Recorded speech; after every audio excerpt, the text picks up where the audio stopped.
Welcome back. This is Point of View. I'm Mark Leishman. It's a chance for a different point of view each week, and this week we're talking breeding. CRV Ambreed's product manager for Oceania, Peter van Elzakker.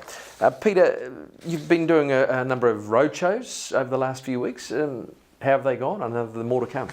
Yeah, we call them the Better Cows roadshow, and they've been really great. We had great attendance and great feedback from people. We're basically introducing the indexes and explaining our positioning as a company, but also how these indexes fit into decision making. And yeah, the language and the reactions we get from people, it's spot on. They lap it up. They are in line with what we were hoping, but it also shows us that we're on the right track when it comes to these indexes and the language. So the enthusiasm is definitely there. Oh yes, and when we talk about breeding healthy and efficient herds and better cows, better life, people come back with feedback and say happy cows, that's what they're after, and it's about doing more with less. Yeah, everything we've talked about so far, it's coming back, and they're really keen for new solutions to help create herds that are more welfare friendly, but also efficient from an environmental point of view. So what makes a happy cow, and what are the benefits of having happy cows? I think it's twofold. I think it's happy cow means that from a consumer point of view, they see it as, okay, we're doing the right thing, the animals are happy, they're comfortable, they're well looked after, they're healthy, absolutely. And I guess that's the biggest link. People link happy cows with healthy cows, and a healthy cow will have a better life, and will create a better life for the farmer too, and produce more. So there's a lot in that. So there's no question that the happy cow produces more milk. Yes, and that's actually there's research that confirms that actually. So that's Oh, that's good to know. So in broader terms, why should farmers look to genetics when it comes to improving their herd? Yeah, I used the word future-proof before, and that's really the key. It's about future-proofing your herd, building in solutions for future problems, but also to deal with current challenges that they have. When you use genetics, you don't really have to do anything else. Cows need to get in calf, so you're using the right genetics will make it go that much further. And the other part is that genetics, it's in there. You build it in the herd, and then it's up to your management, management and feeding to get the genetics to express itself and the capacities. So it's why not use it? I know one of the areas you've been most concerned about and focusing on with CRV Ambreed has been facial eczema. Can you tell us a bit more about that and progress? Is the progress being made? Well, facial eczema is here to stay. I guess it's in the environment. It's in the spores. It's depending on the weather. Like the last couple of seasons haven't been too bad. But it's not going to go away, and you can manage it with using zinc. But again, we don't know how long that treatment is going to be allowed. So it's there. It can be managed without using genetics. But as we say, if you future-proof your herd, you can actually create more tolerance in your herd, and you might not need the amount of zinc, or you don't need that treatment at all. And the sheep industry has proven that it works. And that's why we are continuing. We are looking at, okay, can we speed up the process? Can we create higher tolerance? So that's the R&D work going behind the scenes. But so how far along the track are you? Is it making progress? Well, it's the progress is linked with take-up, and the take-up has been really steady but good, and it's increasing because again it sits with healthier animals. So that's growing, and that drives also the need to say, well, okay, can we increase the progress? And that's slow but consistent. And we don't see it going away. And we're looking also at, okay, is there any other links with other diseases? Are we creating tolerance for some other areas that might be beneficial too? So, or rather than just facial eczema, is it helping in other areas? And that's the kind of research that we're... Dare I say it, I mean, I suppose mycoplasma bovis is it's like an FE, isn't it? In a sense, it's a disease that's here. Yeah. Is there something there that you would look at, or is that? Well, it could be. That's probably sits in a different area. But certainly you got to look at disease resistance as a whole, and that's certainly. Yeah, that could be one of the benefits. Yeah, let's hope we get rid of it before it's needed. Yes. Now, what about milk urea readings? Also linking to the genetic discovery, we were talking about before, the low-end sire bulls. What are the MU readings?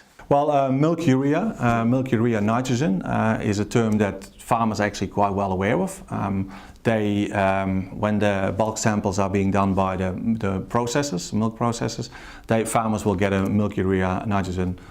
So how much is in the milk? And it's basically an indication of the milk urea of the nitrogen that's in the milk. Yeah. And it's basically a rest product from all the nitrogen that the cows are consuming, and it indicates how much is left in the milk or is being not being utilized by the animal.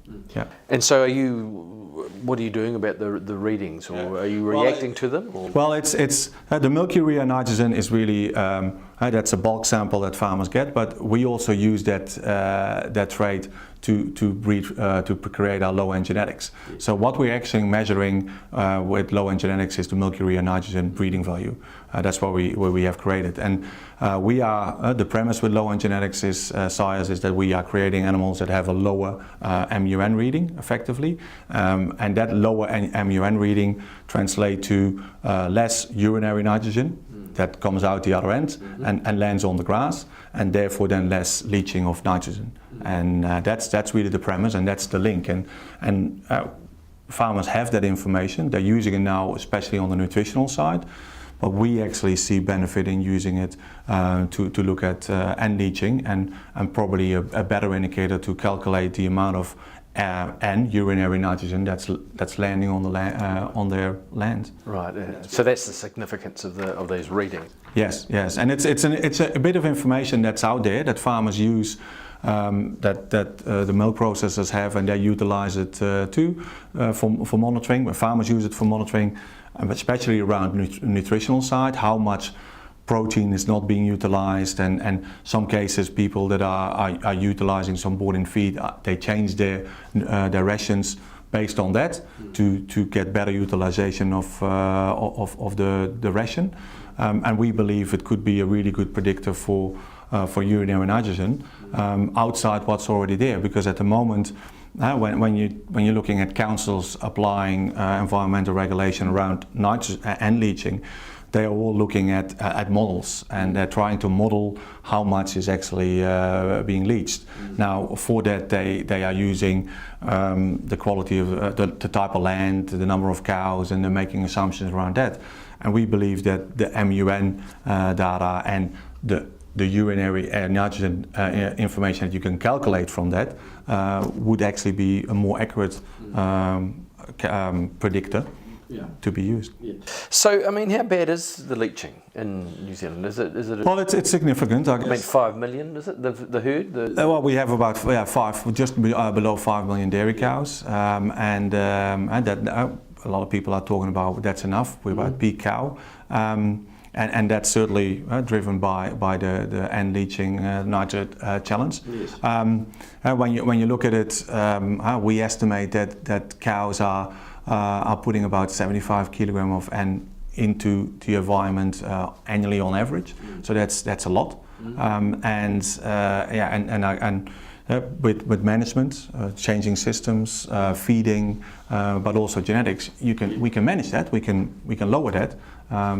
But it's about using the right tools to get more exact readings on what actually goes into the environment. So you're talking about the low end side. I think it was part of the process of dropping that by 20% by what? Well, you can. Well, we believe that according to our research, 20% reduction in 20 years is possible when people start using our low end genetics. And once they get through the herds and the breeding and it's a slow process. But when people have their MUN bulk test information, and let's say the figure is 30 now on average for them. Well, simply by using the low-end genetics, you can lower that figure, and you don't have to do anything else. And that's really the premise of low-end sires. And that's that figure, if that's a really good indicator for what goes into the environment, well, we can help lower that. And you can do all kind of other things, but they generally cost additional money. Low-end sires offer you an opportunity to do something without changing much else. So I suppose it's all about greener, really, isn't it? Making it all sustainable, obviously, but also healthy for the environment. Yeah. Is that a huge focus on what you do? Well, it is, because it's I guess it's one way we can help the industry and create a better image for dairying in New Zealand, but also for the dairy industry outside New Zealand. And if it helps us, if it helps farmers with being able to produce more with less, because that's effectively it. Great. That's it's one solution. It's not the total solution. Not the silver bullet. Yeah, it's out. There is no silver bullets, unfortunately. But it's part of a solution, and we are working with our partners, our research partners, to really lock down the premise, and especially that's around the relationship of MUN and urinary nitrogen, and looking at different ways that we can utilize that information, but also low-end sires in the future, and see if we can speed up the process, I guess. Now, just before we finish, your own background, you come from the Netherlands, from Holland. Yes. What the big differences between dairying, it's a big dairy country there, isn't it? Yeah. Even though there's not much land, and of course New Zealand much bigger in terms of area, but and size of herd, I guess. Yeah. Is that the main difference? Well, it's the conditions. We have less cows. Holland has less cows, 1.6 million, but higher production per cow. The production systems are different. But I guess both countries have the same pressures from consumers, similar pressures around the environment. Nitrogen is the challenge in New Zealand. Phosphate is a big challenge in Holland. So in that respect,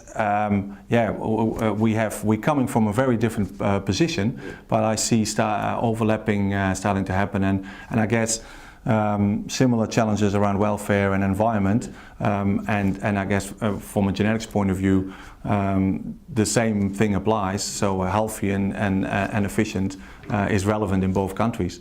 And solutions that we are offering might not be necessarily the same, but again, there's overlap and it can be the same. Does Holland export a lot, or is it mainly for? No.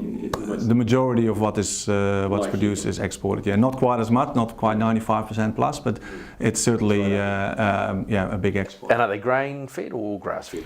It's a combination. About 30% of the cows are inside all the time, but similar to here, there is certainly consumer pressure to have the cows outside. So they see a trend towards cows going outside as much as possible, and focus on lower cost production. So cows outside, keep feeding costs down, and happy cows. So again, that's where the consumer sees the cows outside, they see happy cows. Yeah. So that link is definitely there. Peter van Elzakker, he is of course the Oceania product manager for CRV Ambreed, and he's been our special guest tonight. We'll have another point of view at the same time next week. Hope you will join us. See you then.